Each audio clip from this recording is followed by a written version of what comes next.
Hello बच्चों, आज हम अध्याय 6 स्थानीय स्वशासन के भाग 1 पे चर्चा करेंगे।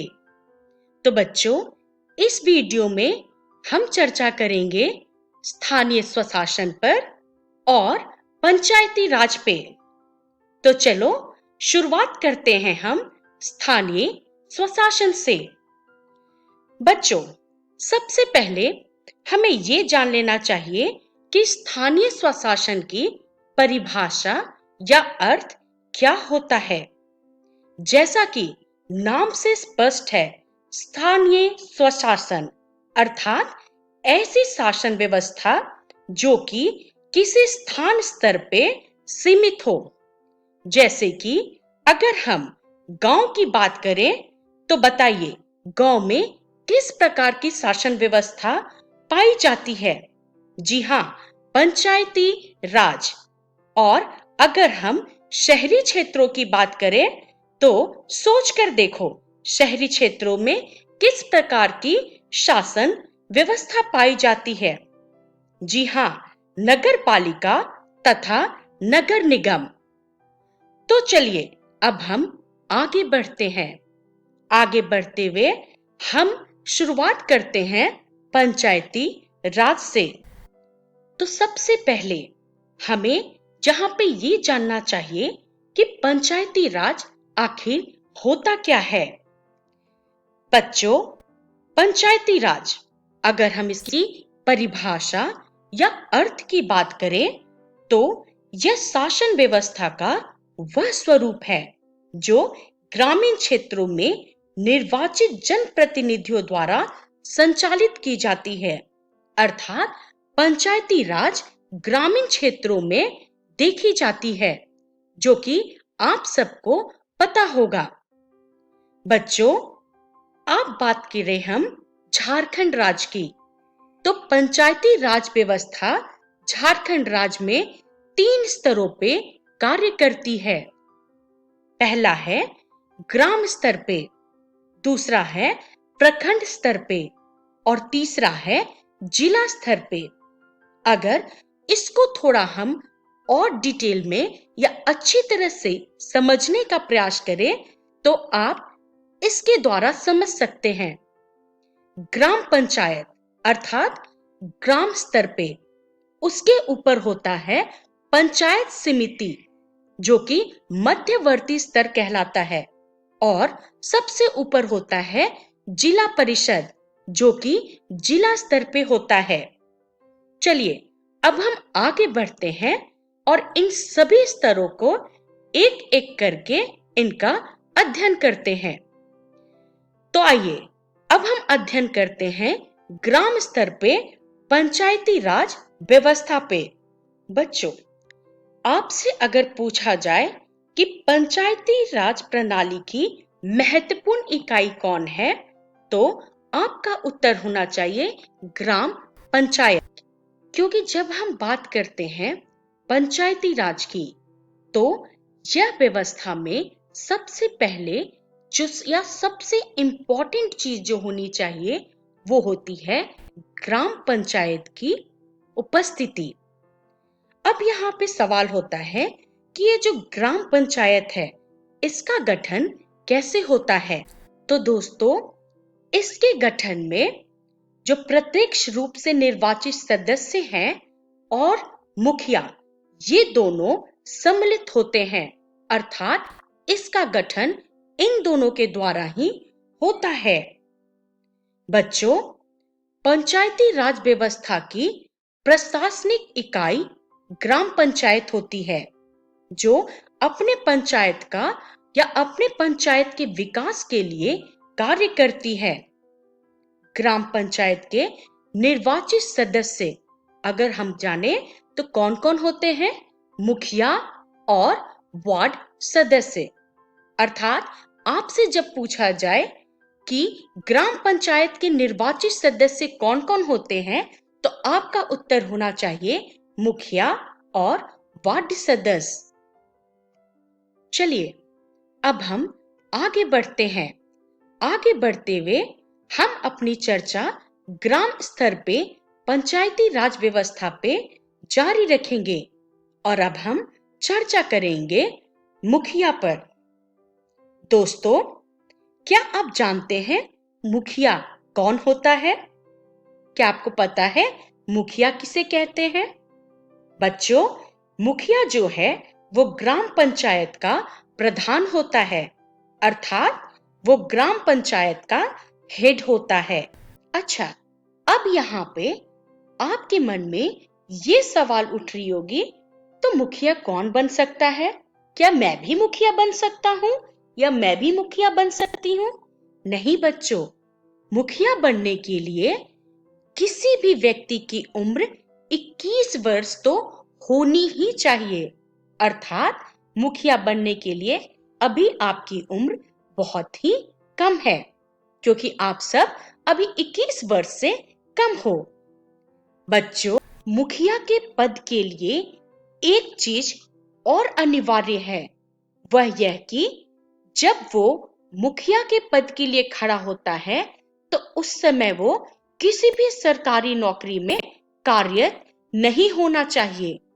वो एनजीओ वगैरह में काम कर सकता है, पर जहां उसको काम के बदले पैसा मिल रहा हो, ऐसी किसी भी सरकारी नौकरी में वो सम्मिलित नहीं होना चाहिए। बच्चों, मुखिया का निर्वाचन प्रत्येक 5 वर्ष में वयस्क मतदाताओं के द्वारा किया जाता है। अर्थात मुखिया का जो चुनाव होता है वो 5 वर्ष के बाद होता है। जैसे कि अगर 2010 में मुखिया का चुनाव हुआ तो अगली मुखिया का चुनाव 2015 के बाद होगा। और दोस्तों, इसमें वही व्यक्ति वोट दे सकता है जो 18 वर्ष की आयु से अधिक हो या 18 वर्ष का हो। चलिए, अब हम आगे बढ़ते हैं। आगे बढ़ते हुए हम अपनी चर्चा को ग्राम स्तर पे पंचायती राज व्यवस्था पे जारी रखते हैं। तो बच्चों, अब हम चर्चा करेंगे कि ये जो मुखिया है, आखिर उसके कार्य क्या-क्या होते हैं। तो मुखिया का जो कार्य होता है, उसमें उसकी सबसे प्रथम कार्य होता है ग्राम सभा की बैठकों की अध्यक्षता करना। अर्थात जब गांव में सभा बैठती है तो उस सभा का वो लीडर होता है और उस सभा को वो लीड करता है, अर्थात उस सभा को वो स्टार्ट करता है। इसके अलावा वार्ड सदस्यों के बहुमत से विकास योजनाओं को स्वीकृत करवाना, अर्थात गांव में या गांव के विकास के लिए जो भी योजनाएं हैं उसको वह वार्ड सदस्यों की सहायता से उन योजनाओं को स्टार्ट करवाता है। इसके अलावा कर्मियों पे प्रशासनिक नियंत्रण रखना, अर्थात उसके अंडर में जितने भी कर्मी हैं उन पे या उनके कार्य पे और उनके कार्य प्रणाली पे वो नियंत्रण रखता है। इसके अलावा पंचायती निधि से भुगतान के लिए चेकों को जारी करने का भी कार्य मुखिया का होता है। अर्थात जो निधि या फंड सरकार एक गांव के विकास के लिए पंचायत को देती है, तो मुखिया का कार्य होता है कि वह उस निधि या पैसे का सही इस्तेमाल करे और गांव के विकास के लिए उपयोग में ले। चलिए दोस्तों, अब हम आगे बढ़ते हैं। आगे बढ़ते हुए हम ग्राम स्तर पे पंचायती राज व्यवस्था पे अपनी चर्चा को जारी रखते हैं। अब हम बात करते हैं उप मुखिया की, क्योंकि हमने मुखिया की चर्चा कर ली। अब उसके बाद जो पद आता है वो है उप मुखिया की। तो उप मुखिया कौन होता है? बच्चों, उप मुखिया का चुनाव वार्ड सदस्य मिलके अपने पंचायत से ही किसी एक वार्ड सदस्य का करते हैं। अर्थात जो उप मुखिया होता है वो सदस्यों में से ही कोई एक सदस्य चुना जाता है और उसका कार्य है कि जब मुखिया अनुपस्थित हो या जब मुखिया उपलब्ध नहीं हो तो उसके बिहाफ में वह बैठक की संचालन कर सके और विकास कार्यों को संपादित कर सके। चलिए अब हम आगे बढ़ते हैं। आगे बढ़ते हुए हम अपनी चर्चा ग्राम स्तर पे पंचायती राज व्यवस्था पे जारी रखते हैं। अब हम चर्चा करेंगे वार्ड सदस्य की कि ये वार्ड सदस्य होते कौन है। बच्चों, यहाँ पे क्या होता है कि एक ग्राम पंचायत को जनसंख्या के अनुसार छोटे छोटे वार्डों में बांट दिया जाता है और प्रत्येक वार्ड से एक वार्ड सदस्य का चुनाव किया जाता है। वह जो वार्ड सदस्य है वह अपने वार्ड के विकास के लिए मुखिया से मिलके कार्य करता है, अर्थात मुखिया के साथ मिलके वो अपने वार्ड के विकास के लिए योगदान देता है। बच्चों, आपके मन में जहां पे यह प्रश्न जरूर उठ रही होगी कि गांव को छोटे छोटे वार्डों में क्यों विभाजित किया जाता है। बच्चों, यह सिर्फ इसलिए होता है क्योंकि अगर गांव बहुत बड़ी जनसंख्या वाली होगी तो उस पर नियंत्रण करना थोड़ा मुश्किल हो जाता है। तो हर क्षेत्र का सही विकास हो और हर क्षेत्र पे अच्छी तरह नियंत्रण रखा जाए, इसीलिए उसको छोटे छोटे वार्डों में विभाजित कर दिया जाता है। चलिए अब हम आगे बढ़ते हैं। आगे बढ़ते हुए हम ग्राम स्तर पे पंचायती राज व्यवस्था पे अपनी चर्चा को जारी रखते हैं। अब हम चर्चा करेंगे पंचायत सेवक पे। ग्राम पंचायत का एक सचिव, ग्राम सभा का भी सचिव होता है, परंतु इसका चुनाव नहीं होता बल्कि उसकी नियुक्ति राज्य सरकार के द्वारा की जाती है। बच्चों, सचिव का जो कार्य है वह यह है कि उसे ग्राम सभा एवं ग्राम पंचायत की बैठकें बुलानी होती है और वहां जो भी चर्चा या निर्णय लिया जाता है उसका रिकॉर्ड रखना होता है। चलिए आगे बढ़ते हुए हम अपनी चर्चा ग्राम स्तर पे पंचायती राज व्यवस्था को जारी रखते हैं और अब हम चर्चा करेंगे ग्राम सभा पे। बच्चों, ग्राम सभा ग्राम पंचायत की विधायिका होती है, अर्थात एक पंचायत के क्षेत्र में रहने वाले सभी वयस्क मतदाता इसके सदस्य होते हैं और ग्राम पंचायत गांव के हित में निष्पक्ष रूप से काम कर सके, इसमें ग्राम सभा की महत्वपूर्ण भूमिका होती है। अर्थात ये जो ग्राम सभा है वह ग्राम पंचायत के मनमाने ढंग से काम करने पे रोक लगाती है और साथ ही पैसों का दुरुपयोग एवं गलत काम न हो इस पे भी निगरानी रखती है। बच्चों, क्या आप जानते हो भारत में पहली पंचायती राज व्यवस्था कहाँ हुई थी या कहाँ बनी थी? तो इसका उत्तर है राजस्थान के नागौर जिले में और यह 2 अक्टूबर 1959 में शुरू की गई थी। चलिए अब हम आगे बढ़ते हैं। आगे बढ़ते हुए अब हम ग्राम सभा के महत्वपूर्ण कार्य पे चर्चा करेंगे। तो बच्चों, सबसे महत्वपूर्ण जो एक ग्राम सभा का होता है वह है सफाई एवं स्वच्छता पे ध्यान देना, अर्थात गांव को साफ, सुंदर और स्वच्छ बनाए रखना।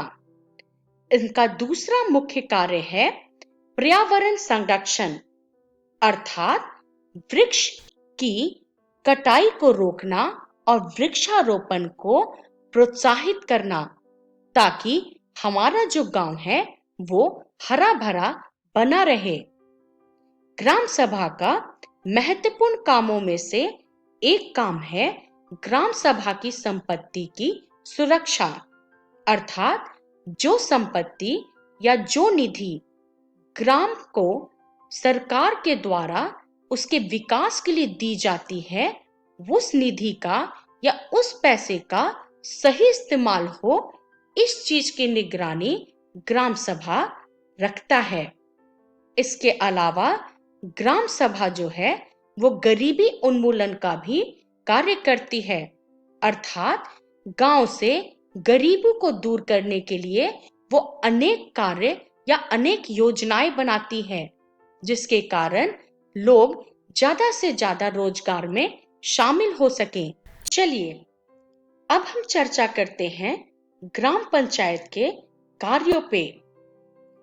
तो बच्चों, ग्राम पंचायत के कार्यों में सबसे महत्वपूर्ण कार्य होता है गुणवत्तापूर्ण शिक्षा को बढ़ावा देना। इसके लिए ग्राम पंचायत का ये दायित्व होता है कि वह गांव में अच्छे से अच्छे स्कूल और शिक्षकों की व्यवस्था कर सके। उसके अलावा गांव में बिजली की सही पहुंच हो, अर्थात गांव में बिजली 24 घंटे उपलब्ध हो, इस बात पे भी ग्राम पंचायत ध्यान रखती है। उसके अलावा गांव में पीने का जल, सड़क, पुल आदि की व्यवस्थाओं का भी ग्राम पंचायत ध्यान रखती है।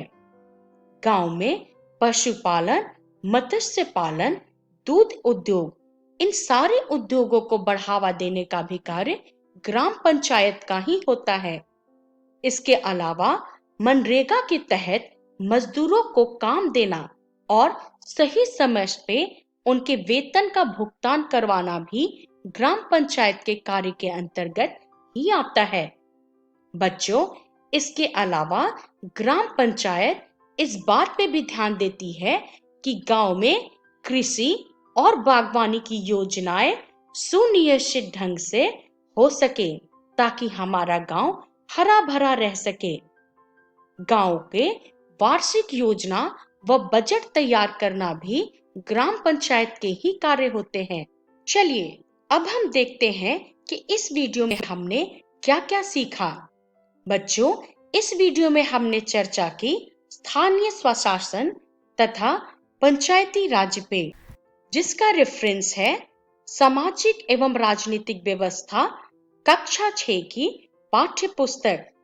अगली वीडियो में हम चर्चा करेंगे प्रखंड स्तर पे पंचायती राज व्यवस्था, जिला स्तर पे पंचायती राज व्यवस्था और नगर निकाय या नगर प्रशासन पे। तब तक के लिए धन्यवाद।